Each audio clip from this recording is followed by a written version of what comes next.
بینەرانی خۆشەویست لە ڕێگەی ئەسکایپەوە کاک عەزیزی ماملەمان لەگەڵا. کاک عەزیزم کاتت باش. هەموو کاتێکتان باش. کاک عەزیز دوایین زانیاریەکان سەبارەت بەم ڕووداوە چین؟ بەزانێ ئەو ڕووداوە دڵتەزێنە دوو لایەنی بوو. یەکێک ئەوە کە بە بڵێن زەربی ڕئیسی بەشی ئێرشاد کچێکی 22 ساڵی بێگوناح کێشاوێنێتە بڵێن گرتوخانە و لەوێ مستێک لە مشکی دەدا دەچێتە نەخۆشخانە جانی تەواو دەبێت. ئەوە لایەکە کە زۆر دڵتەزێنە، زۆر ناخۆشە و بۆتە هۆکاری ئەوەی کە لە تەواوی ئێران لە هەموو شارەکان لە پایتەختوە لە دەرەوەی وڵاتیش بڵێن ناڕزایەتێکی زۆر زۆر دەرکەوتەوە. هەموو لایەک هەستیار بوون، هەموو لایەک هەستی ناڕزایەتی خۆیان دەربڕیوە لە کۆمەلگای مەدەنی ڕاگرتوێتی هەتا بەشە سیاسەکان، هەتا کەسایەتەکان، هەتا حیزبە سیاسەکان، ڕاست چەپ میانە هەموو کەس. بەڵام بەشی دووەمی ئەو کێشەیە پاش قەتڵی ئەمدی ئەوە ئەگەر مەودا بوو من یەک دوو دەقە پێم خۆشی لەسەر قەتڵی ئەمد بۆ دێرەدا بە کوشتن ئەو کچە بێگوناحە گیانی دەدەستاوە. بەڵام لە پاشان کە گەڕاوەتەوە تەرمەکان هێناوەتەوە بۆ ساقس وەک سەرهەڵدانێکیش لەوێ نیوە سەرهەڵدانێک ڕووی داوە لە شاری سەقس لە دەوروبەری و لە شاری سنە.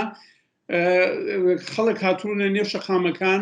خەڵک سەرڕای ئەو هەموو زەخت و گوشارە کە لەبەر پێی خەڵکیان داناوە، سەرڕای ئەو هەموو کۆسپ و ڕێگریە کە دایانناوە. بەڵام خەڵکی بە شەرەفی سەقز و دەوروبەر و هەروەها خەڵکی قارەمانی بڵێن سنە و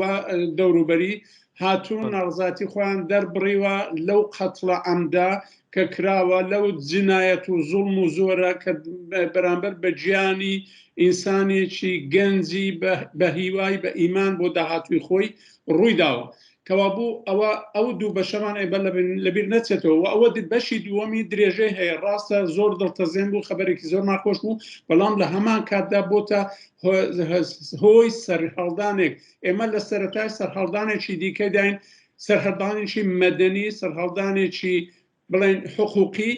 و سەرهەڵدانێکی کۆمەڵایەتی کە لە هەموو ئاستێکەوە خەڵک دوایی دەگرن و بە گشت خامنەیی و ڕئیسی و دەستگای قەزاییە و دەستگای ئیجرائیە داهاتوون و داوا دەکەن کە نەک بەڵکو بە پێی یاسا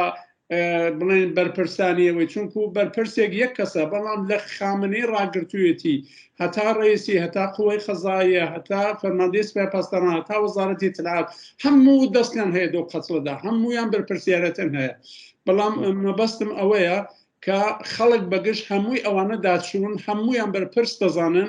و داوا دەکەن کە دەبێت جواب بدەنەوە بۆچی ئەوە پێشات و بۆ داهاتوش بەرگری بکرێت. بەڵام ڕێگای چارەسەری ئەوە نییە کە لە ڕووی یاسایە و چونکە هیچ کەس بڵێن باوەڕی بە یاسانێ، باوەڕی بەوە نیە کە کەسێکی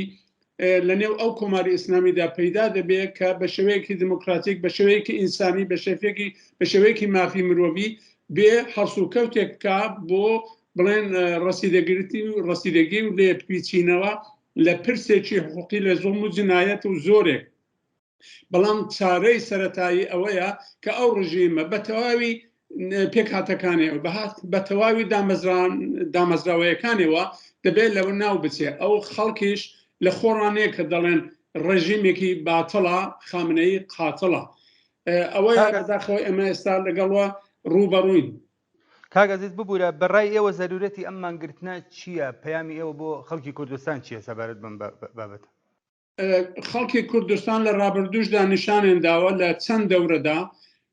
سەرڕای زەخت و گوشارێک کە لەسەریان بووە هاتوون بە شێوەیەکی مەدەنی، بە شێوەیەکی زۆر پێشکەوتوو، بە شێوەیەکی زۆر شارستانیانە هاتوون ئەوانە کە ویستویانە لە شەقامەکان خۆ نیشاندان خۆیان نیشانداوە ئەوانە کە لە دوکان و بازارەکان بوون، دوکان و بازارەکانی بەستۆ ئامادە نەبوون، کارمەندەکان و هەروەها ئەوان خوێندکارەکان و ئەو داواکاریش کە کراوە کە کۆمەڵەی سەر حیزبی کۆمونیستی ئێران یەکەم ڕێکخراو بوو کە ئەو داواکاری کردووە. لە پاشانیش بەشەکانی دیکە ئەو چوار هێزەی دیکە ئەوانش داوایان کردو ئێستا سێ هێزن داوایان لە خەڵکی کوردستان کردو کە ڕۆژی دووشەمە سبەی ئامادە نەبن لەسەر کارەکانیان و نێنە دەرەوە و ئێمەش وەکو کۆڕی کوردەکانی دانیشتووی فەڕەنسا پشتی ئەو داواکاریەمان گرتۆ پشگیریمان لێ کردو و لە خەڵک داوا دەکەین کە سبەی بە شێوەیەکی مەدەنی بە شێوەیە کە هیچ بیانوویەکیش نەدەن بۆ بەوە کە بڵێ پاسدارە خوێن مژەکان بەگشت خەڵک دابێن بن بە تیرەندازی بکەن و ببێتە هۆی بریندار و خوانەخواستی گیان لە دەستانی خەڵک بە شێوەیەکی مەدەنی بەهانای ئەو داواکاریەی هێزە سیاسەکانی ئێمەوە بێن لەبەرە دووشت یەک بۆ محکومکردن و ئیدانەکردنی ئەو قەتڵە ئەو بڵێن زۆرمە ناڕەوایە کە بەرامبەر بەو خانمی ژینا ئەمینی مەحسا ئەمینی کراوە یەک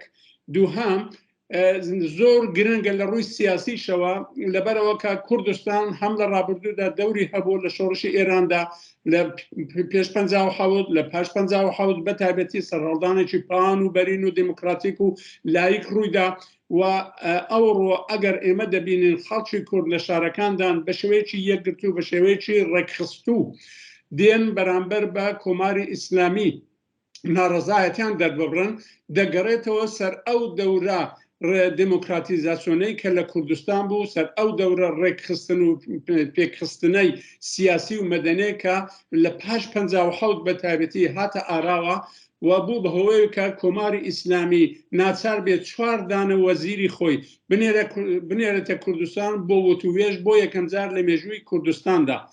و ئەوە ئێستاش درێژەی هەیە کەوا بوو لە ڕووی سیاسیەوە زۆر گرنگە کە خەڵک بەتایبەت بە کۆماری ئیسلامی بەڵام نەک هەر بە کۆماری ئیسلامی باڵکە بەوانەی کە ئەوڕۆ خەریکن ئالتەرناتیو سازی دەکەن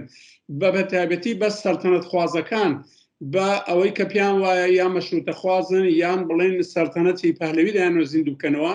دەبێ بەوانە نیشان بدرێ کە لە ئێستاوە خۆجێلکردن لە پرسی کورد خۆجێلکردن لە داخوازەکانی کورد و خۆ دەرباسکردن لەوە کە کوردستان دەوری هەیە و لە بەرچاونەگرتنی ئەو هەموو ڕاستیانە چ لە 43 ساڵ ڕابردووداوە چه ئێستاوە چ بۆ داهاتوو هەڵەیەکی گەورە دەکەن کوردستان ئێستا دەوری گرنگی هەیە لە شۆڕشی ئێراندا لە بەزوتنەوە کۆمەڵەیەکاندا لە بەزوتنەوەی کرێکاریدا لە بەزوتنەوەی معەلیمان و فەرهەنگیاندا لە بەزوتنەوەی خانەنشینەکاندا لە بەزوتنەوەی ڕووناکبەریدا و بەتایبەت لە بەزوتنەوەی نەتەوەییدا و هیچ یەک لە ڕێکخراوەکانی کە دەیان هەوێ کوردستان لە پەراوێز بخەن بۆ داهاتووی ئێران نابێ تەسلیمی ئەو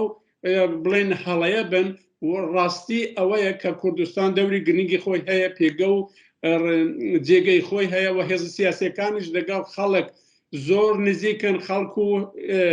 بڵێن هێز سیاسی و پێشمەگە لە ڕابردوودا لێک زیان نەکرانەوە و ئەو پەیوەندیە لە نێو